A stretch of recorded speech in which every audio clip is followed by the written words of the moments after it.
Bom dia, senhor Pedro. O senhor deseja uma torrada? Não, agora não, nisso. Estou atrasadíssimo para o trabalho. Tenha um bom dia de trabalho, senhor Pedro. Esse hipotético diálogo pode estar sendo travado agora entre um ser humano e uma torradeira, por exemplo. Tudo isso graças à internet das coisas. Internet das coisas é aquilo que torna possível uma identidade às coisas. Uma torradeira, por exemplo, pode ter uma identidade, que é feita por radiofrequência e armazenada em algum banco de dados localizado por aí em algum lugar do planeta. A internet das coisas criou um fenômeno novo, absolutamente novo para a vida humana. É como se fosse possível agora que cada objeto, um televisor, uma máquina fotográfica, uma impressora, um rádio, um binóculo, um automóvel, tivesse vida própria, tivesse uma alma armazenada em algum lugar, assim como a nossa está armazenada em Deus. As coisas hoje também têm as suas almas, que estão lá em algum banco de dados.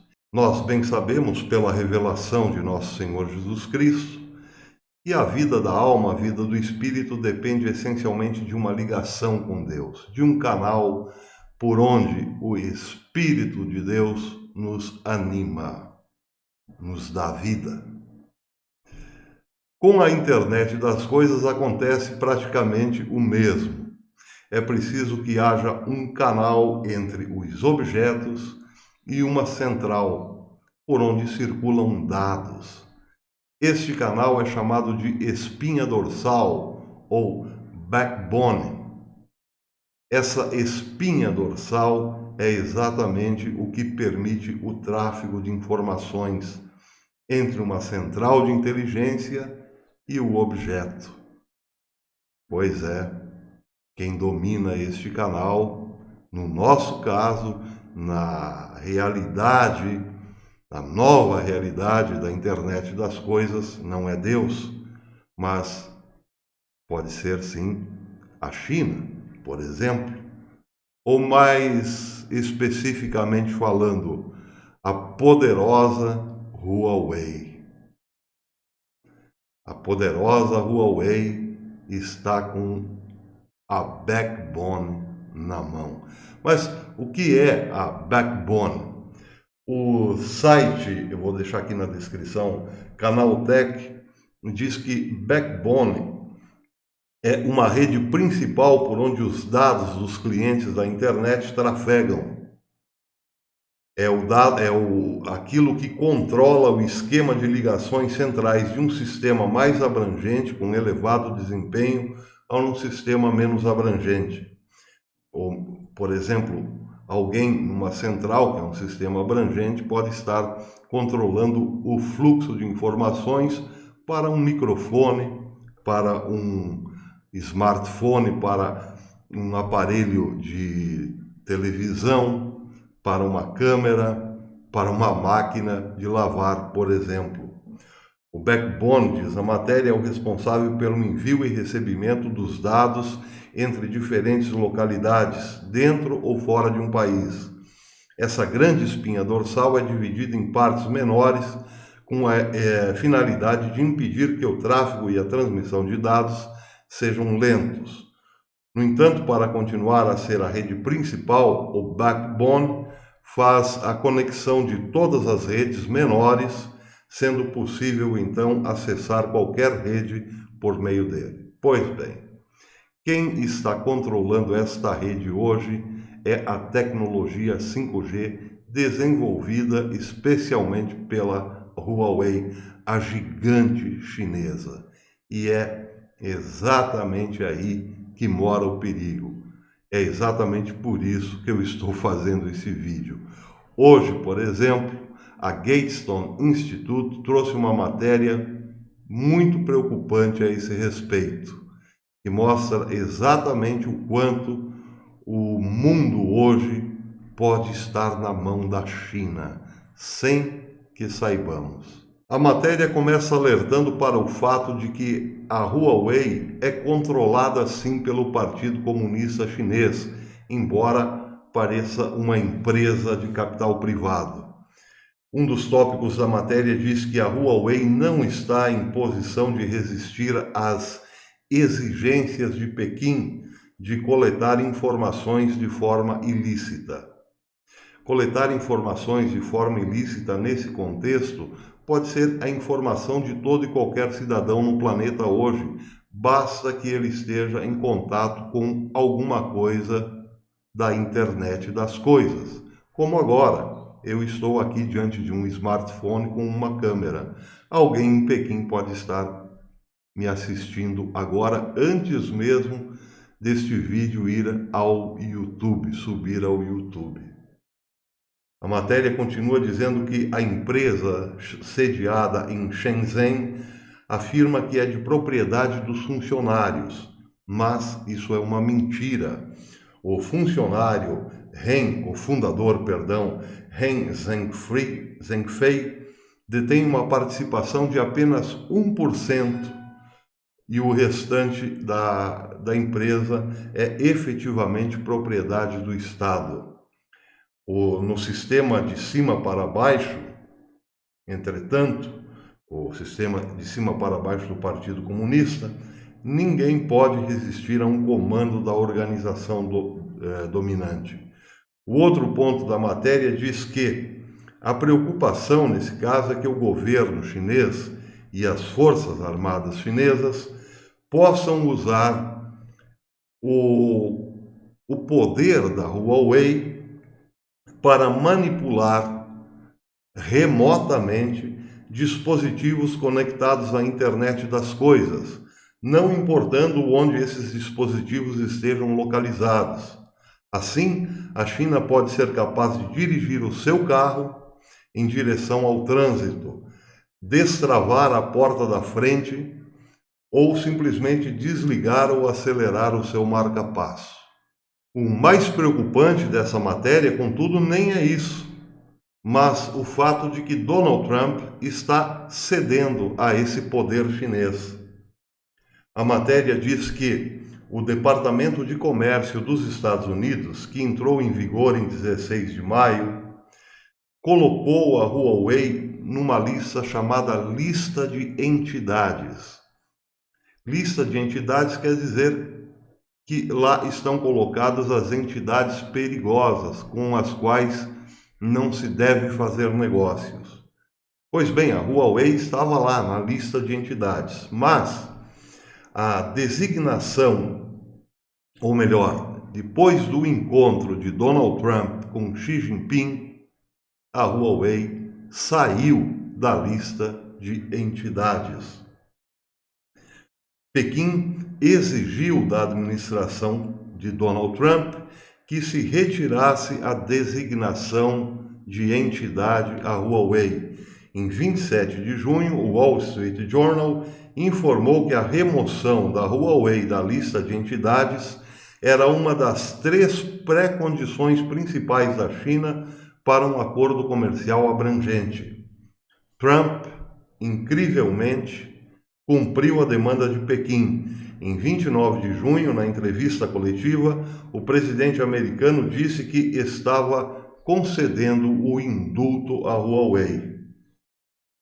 Trump não foi muito específico, diz a matéria, no alcance do indulto, mas desde então os funcionários do governo tentaram refazer seus comentários. O consultor comercial Peter Navarro, por exemplo, disse à CNN nesse mês que as vendas para a Huawei para seus produtos 5G, a 5ª geração de comunicação sem fio, seriam proibidas. Anteriormente já havia a sugestão de que a autorização para smartphones seriam permitidos, ou seja, depois da declaração de Donald Trump, houve um conflito, está havendo um conflito entre as antigas ordens e as novas, depois do G20. A matéria diz, em tom de forte crítica a Donald Trump, que a Huawei é hoje o mais forte mecanismo de espionagem dos chineses. Ela acrescenta que a Huawei não está em posição de resistir às exigências de Pequim de coletar informações de forma ilícita. Pequim, por um lado, é proprietária da Huawei. A empresa sediada em Shenzhen afirma que é de propriedade de funcionários, mas, como disse anteriormente, isso não corresponde à verdade. O fundador da Huawei, Ren Zhengfei, detém apenas 1% e o restante é efetivamente propriedade do Estado. A Huawei, diz a matéria, esteve envolvida em roubo de tecnologia desde o momento em que foi fundada em 1987.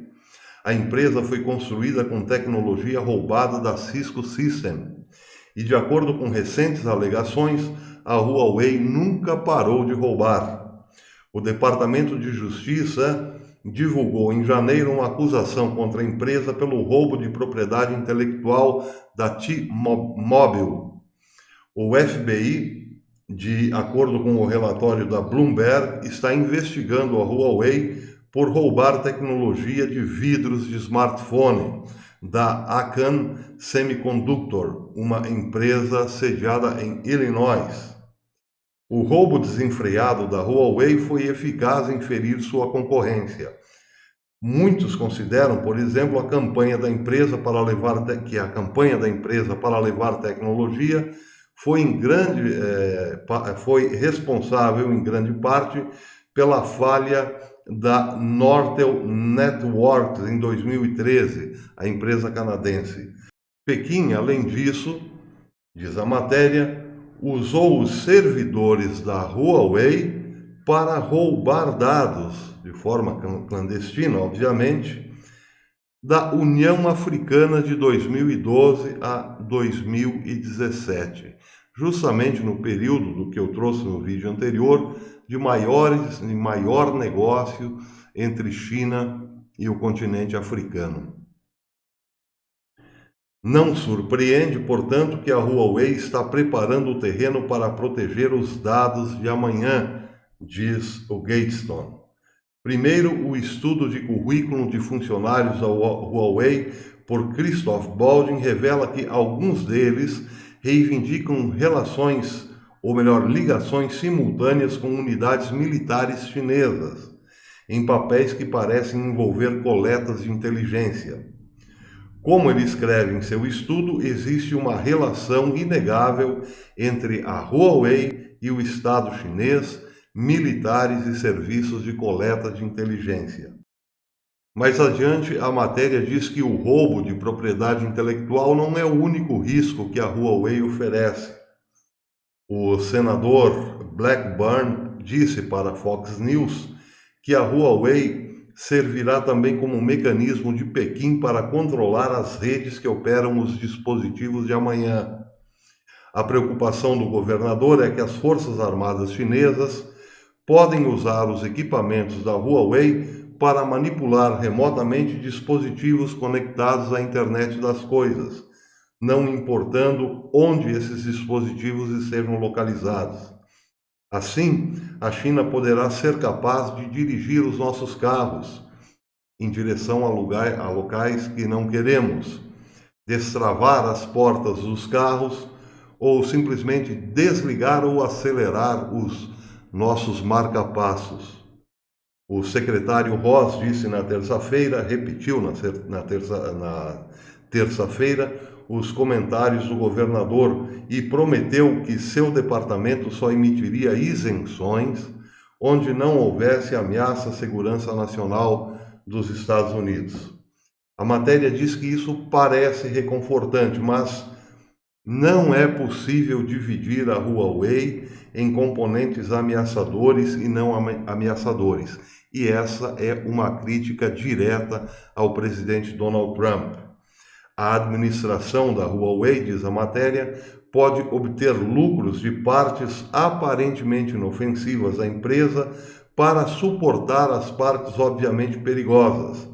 O dinheiro é fungível, então o único caminho seguro seria proibir todas as transações com a empresa, o que Donald Trump, no momento pelo menos, não quer. O Gatestone Instituto termina a matéria em tom apocalíptico. Pense nas consequências. Imagine um mundo dominado pela China. Feche os olhos e finja acordar em um mundo controlado por Xi Jinping, militarmente, economicamente, politicamente e culturalmente. Pois é, este, graças a Huawei, é o mundo que enfrentaremos em breve. Pois é, assim termina a matéria. E aqui, de nossa parte, terminamos com uma pergunta. Que caso está acontecendo com Donald Trump? Até depois, amigos.